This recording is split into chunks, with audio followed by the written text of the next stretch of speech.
when I think about Beauty and the Beast and living in New York all those years, it's like, what the hell? What was I doing when I wasn't doing the show? And there's such big chunks of my life that are absolutely missing. I totally know what you mean. Yeah. That is so funny. Actually, I'm kind of curious. What was your daily life like? I wonder to compare it to what I had to be with, because like, I think, you know, after the show, we probably all got a little tipsy when we could afford to do it.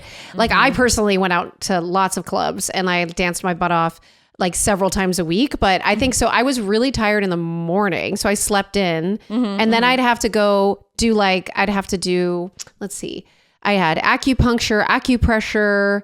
I had to do all sorts of different things to my body just to be able to like do those shows. What was your daily life like? Yeah, you had a hard time. I remember you telling me about all that stuff. That just sounds sucky. I mean, I had a hard time too. And I just actually did a chapter on this, my Beauty and the Beast chapter, but I had a hard time too for a big pivotal thing that was going on at the time. But also,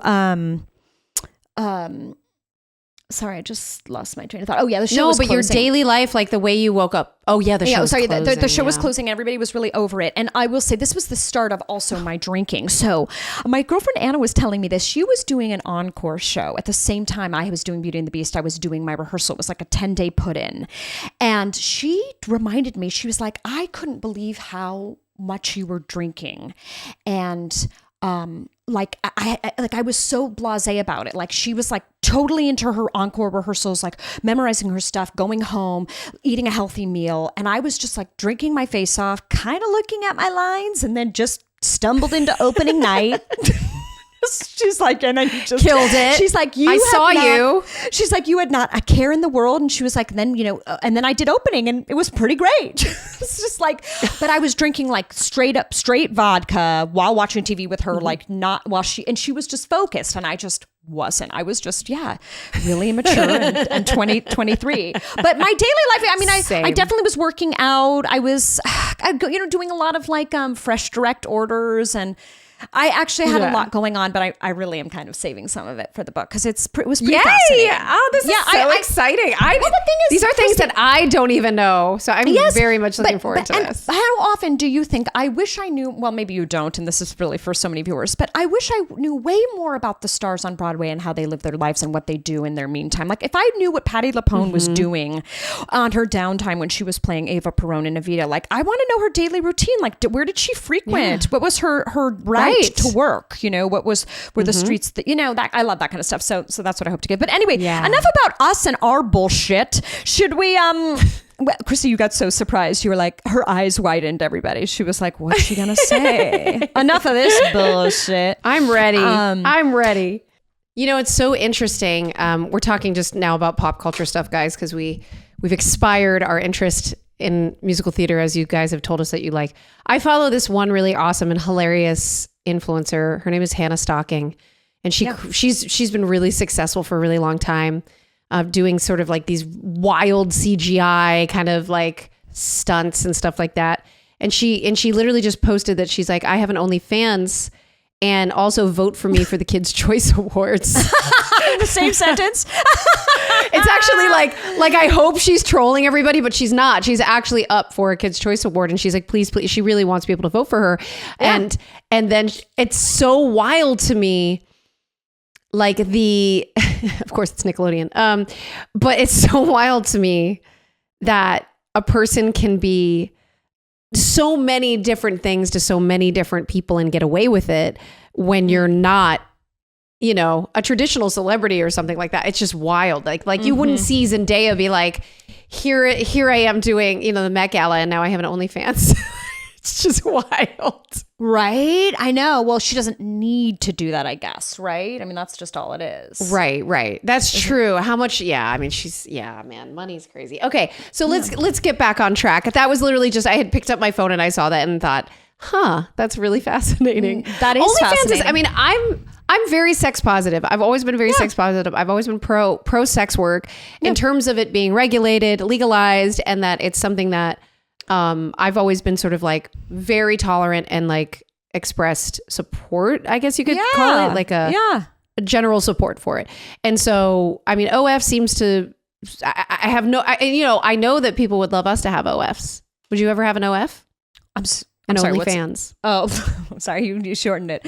I'm not that into the lingo. If I needed money, I guess so. Or I guess, Yeah. well, because you can cater it to do whatever you want, right? I could just show my little toes or something, right? Like, I don't think you have to You show could your... show those toes and people would love your toes. I think it's the branding though. It's like, right. So if you tell anybody you're on OnlyFans, they're like, oh, it's like, it's not like saying you're on Instagram, you know, but you say you're on OnlyFans and people like shit their face or whatever. But what? That doesn't make sense. Oh my God. You on OnlyFans would be amazing. I think Lindsay Shaw has been flirting with the idea of like getting it set up to like do it. I have to check in with her. I'm sure you make I mean, a she's lot very of money. sex positive. Yeah. And you make a lot of money. I wonder.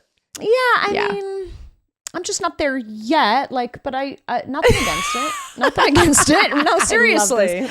I love this for you. Okay. Yeah. So what are we talking about? Okay. So pop culture wise, I just last night watched, is it Joe Coy? Yeah. He was hilarious. Come to find out, what was he, married to Chelsea Handler? No, he wishes. They were dating.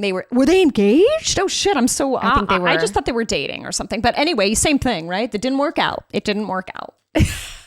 That's what we know. Yeah, Chelsea Handler. I was really shocked though that they were long-term partners. Yeah. And but this guy is just so funny. He's like, I guess he's like probably like 43, over 40, and he just had the funniest set of I don't give a fuck kind of humor that you and I can totally relate to. And anybody that thinks that we're mildly amusing, I think would also appreciate it.